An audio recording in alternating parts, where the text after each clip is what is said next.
Hello, everyone. I am so excited. Have you ever wondered how you could raise like real money? I've met amazing people along the way doing this who've raised tons of money for their nonprofits, and I have one on the show today. Amy Eisenstein is the CEO of Capital Campaign Toolkit and is a genuine, bona fide, certified expert in capital campaigns. You don't want to miss this episode. Welcome to the Your Mark on the World show with your champion of social good, Devin D. Thorpe. This episode is made possible via the support of our sponsors, including Johnson & Johnson's Caring Crowd. Amy, welcome to the show. Thanks so much. Happy to be here. We're thrilled to have you. Tell us a little bit about your background and experience with capital campaigns. You've kind of done it all, and you've been at this for a while. I have been at this for a while. So I spent more than a decade as an in-house fundraiser. That means I was the primary fundraiser at organizations. I worked at a domestic violence shelter. I worked at Rutgers University during a big capital campaign, and an urban poverty think tank organization in Newark, New Jersey. For more than a decade now, I've been a consultant working with organizations on major gift fundraising and capital campaigns. I've written several books, but I'm really happy to be here today. Well, thank you, Amy. And we are again thrilled to have you. You had prepared for us today 3 tips to help us figure out how to do a capital campaign more successfully. I think your first tip was that you can raise major gifts without any new donors. Tell us how that works. Yeah. So frequently when organizations call me, nonprofit organizations reach out to me, they're looking for new donors. They want to know how to find major gift donors for their organization. And there's this myth that they think the donors are somewhere out there. If they just found the right donors out there, then they'd be able to raise major gifts or conduct a capital campaign. And that's simply not the way that fundraising works. What is the reality is that the major gift donors that are going to give to your organization are already part of your community, probably donors, existing donors, supporters of your organization. So it's up to organizations to look carefully through their current donor list and list of supporters to identify those people who would be interested and capable of giving significantly more. And every single time we've looked in a list, we've found them. And how do you spot them as you go through those lists? What are the clues that they may be able to step up a level? Yeah. So some of the things that we're looking for include loyalty giving. So individuals who give year after year after year, sometimes at very low levels initially, $10 a year, $25 a year. And I always like to say that we have no idea if they could give more yet because we maybe haven't ever asked them for more. The organization's just mailed to them or emailed to them asking for a generic amount. So they just respond. What we do know about these donors is that they're extremely loyal to your organization. And very often when approached and asked, they can give significantly more. Also, there are all sorts of tools and technology now that does something called a wealth screening. And basically you can run your donor list through a series of databases, and there's many companies that help you do this to identify wealth indicators, assets, giving to other organizations, things like that. That is fascinating. It's really interesting that there is all that information out there. That's really helpful to everyone who's listening. Now, your second tip was that you don't need a capital campaign consultant to have a successful campaign. Now, I find that to be an interesting tip given that, well, you are a capital campaign consultant. Yeah, so, well, I would say that I was a capital campaign consultant somewhere in my former life. Now I am taking a new approach to capital campaigns. And it's true that in the past, whenever an organization wanted to kickstart a capital campaign, the very first step would be to reach out to a capital campaign consultant. And the reason for this is that in most organizations, they're doing a capital campaign maybe once every 10 or 20 years.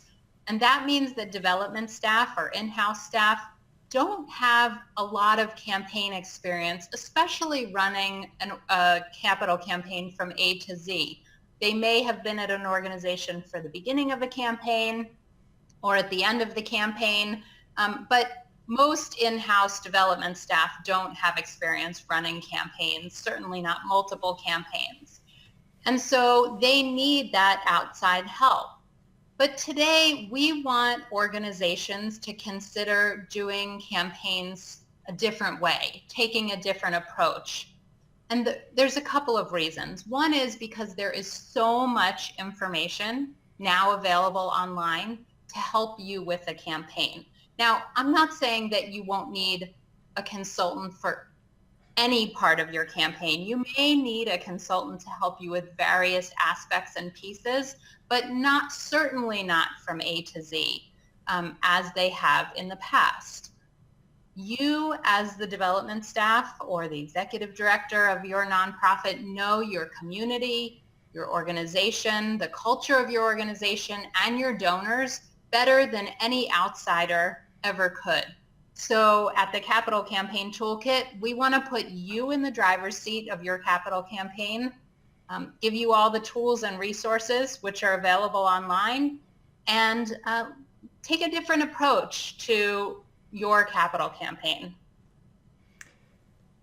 Brilliant, brilliant. It's so, I think, comforting to organizations to think they won't have to spend a six-figure amount of money on a campaign consultant and instead can harness some resources from you much more affordably. Now, your third point, your third tip was that capital campaigns are the most effective way to transform an organization. Tell us about that. Yeah, so campaigns are opportunities for organizations to get to the next level at whatever they're doing. It's an opportunity for the community to really rally around your organization.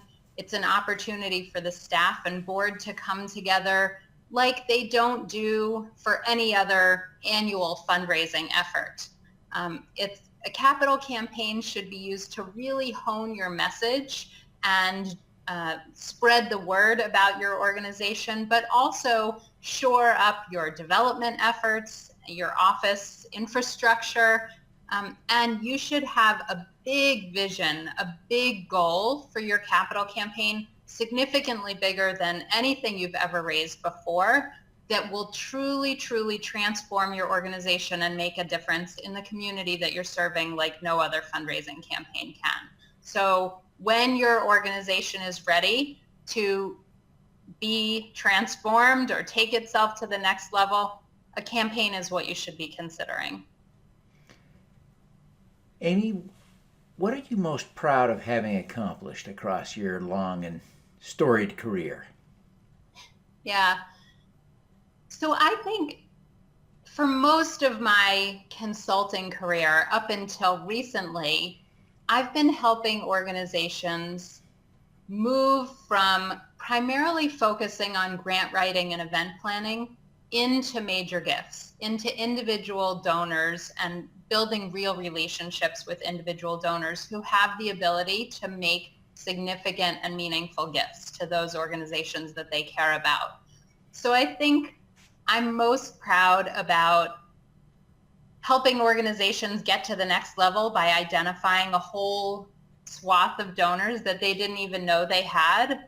But really sort of this capstone project that I've been working on for the last 2 years, the Capital Campaign Toolkit, I think is really going to transform the way organizations can approach capital campaigns. They've never had the tools and resources to run a successful capital campaign in one area before. So that's what I'm most proud of. Excellent. Amy,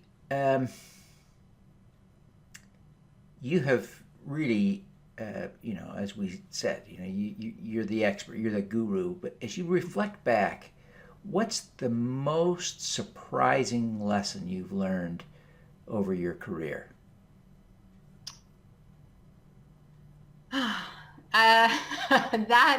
That's a tough question. I think that nonprofits are hard. The issues that we're trying to solve in a nonprofit are some of the most challenging issues, the most challenging issues that our world faces today. So nonprofits are trying to do things like clean the environment, end hunger and homelessness, cure diseases. These are not simple or easy tasks to handle, and they're not quick fixes. And so it's frustrating work. And I think that there are bumps along the way. And I think the important thing is that we hope donors will stick with us as we try and make mistakes along the way to tackle these huge issues. Well, that's a profound lesson. Now, Amy, as you reflect back on your career,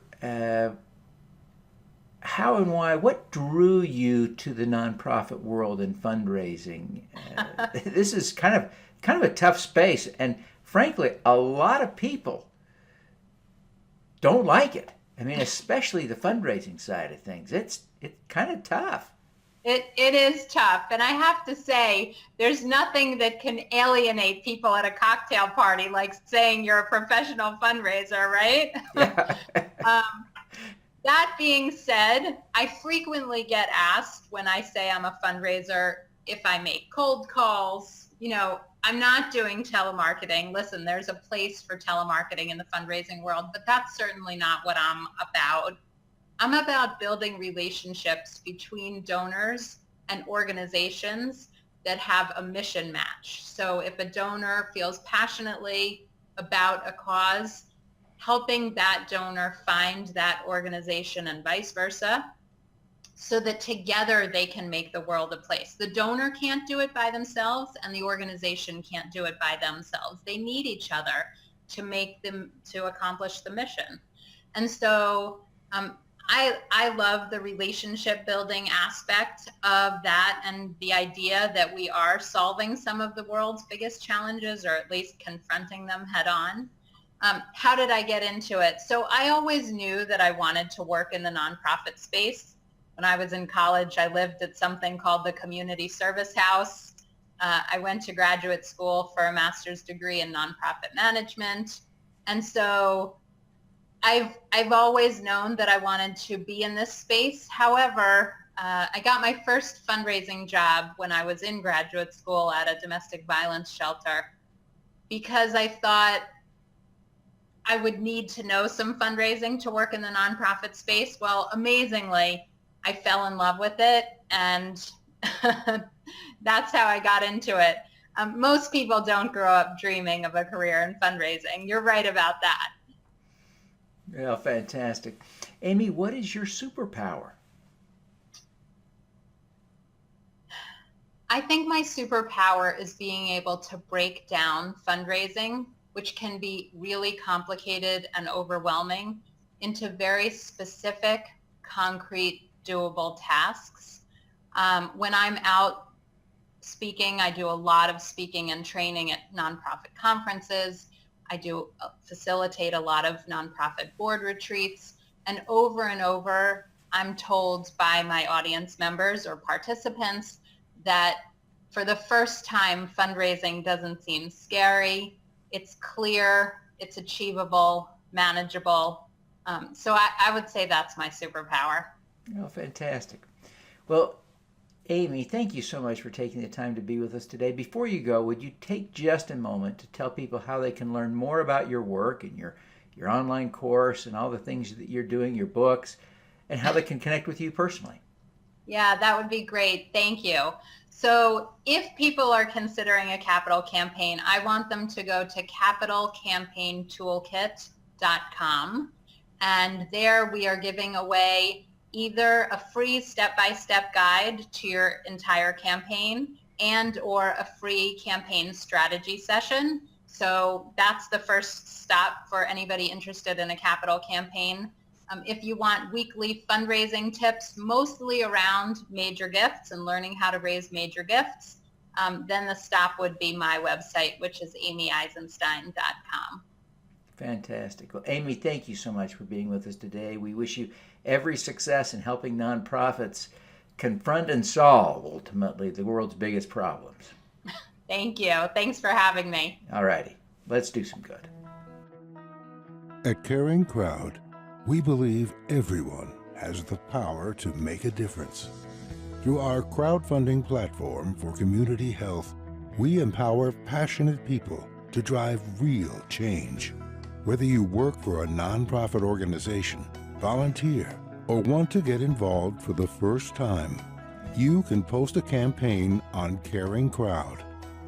Join us, because caring is where change begins. Thank you for listening. Devin Thorpe's mission is to end extreme poverty, improve global health, and mitigate climate change before 2045 by finding and sharing the stories of those who are doing the most good. You can join with other listeners to accelerate Devin's mission by visiting helpdevin.org right now.